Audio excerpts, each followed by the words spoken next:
Hey, it's your guy Tyrrell back with the interviews.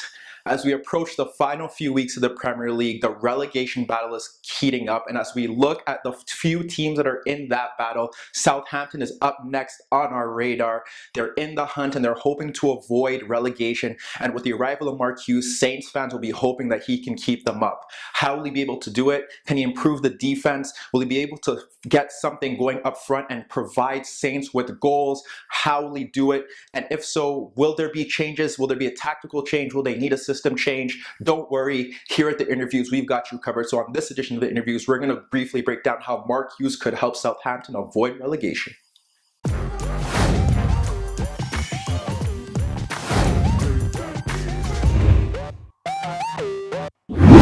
So when we look at Southampton and we think about Mark Hughes joining their club, usually what happens at this time of the season or when teams receive new managers and appoint new managers to save their season, those teams and those managers expect to turn around the defense and ensure that their teams are solid.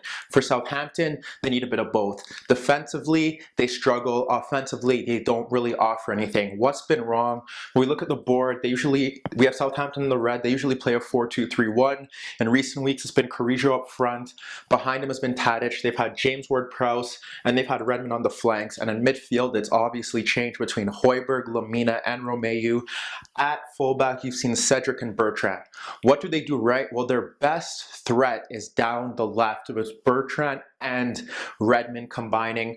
Bertrand likes to overlap. Redmond likes to cut in, and he's a tricky player. The problem with Redmond is that he doesn't score enough goals. What they'll have is they'll have Redmond cut in, they'll have Bertrand overlap, and that forces the defender back. And if he follows, then obviously Bertrand is marked, but most of the time they don't, and he's able to cut in. We've also seen situations where Redmond stayed wide and Bertrand is cut through the middle. Obviously, Southampton would like to have that on the right side as well, but Cedric Soares hasn't had the best season, and neither has James Ward-Prowse, and that's been a big issue for them because James Ward-Prowse is an asset via set pieces, via crosses into the box. He's a great deliverer of crosses from wide areas and from deeper positions, and they really would have hoped that he could kick on this season. Dusan Tadic hasn't had the best season. You have Carrillo up front, and he's often isolated. When he gets the ball, he's most of the time outnumbered in situations. Outnumbered here, he's often chasing hopeless balls. When he does get the ball in link play, his team is often deep, so he has to wait for them to get forward, and he can't really get passes into them. That's been a big issue. Then we look at midfield, because the big thing is that Hoyt and Stevens aren't great center backs. They're prone to making mistakes. They struggle in transition. We've seen teams beat them down in transition. We've seen Liverpool, obviously. We've seen Wigan give them a bit of a trouble, even though they won that game. We've seen Burnley Burnley didn't really give them that much trouble in transition. We've seen Newcastle beat them down in practically the first hour via transitional play.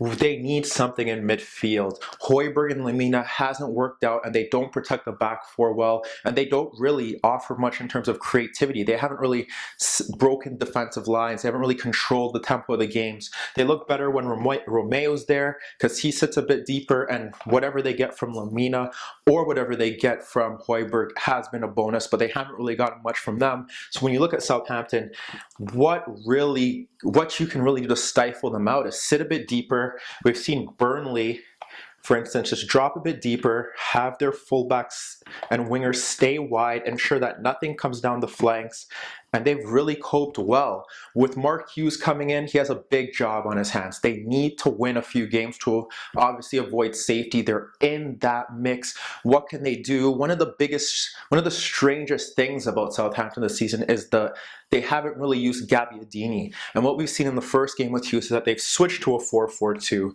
And we've seen this happen in a few games where they've switched to a 4-4-2 and they just look a bit better. Carrillo up front isn't a bad option, but he needs support. And when you have Gabbiadini up front, or if Charlie Austin comes back and they can use him, there is just something there for them. Also, we've seen Long come in as well, and if you could have Gabbiadini play off of Carrillo, that would be very key.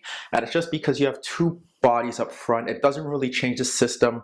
They do, whether they struggle in midfield or not, it's obviously Romeu needs to be there to protect the back four. And in terms of wide areas, whatever they can get from Redmond is a bonus. He likes to cut in, he offers pace, the combination with Bertrand's great, but you kind of feel like maybe they need another wide direct player. Tadic hasn't really worked out, and if they want to use him for his creativity, he can find spaces in wide areas. He does drift laterally. He does find spaces in the half spaces, and he can combine with the fullbacks.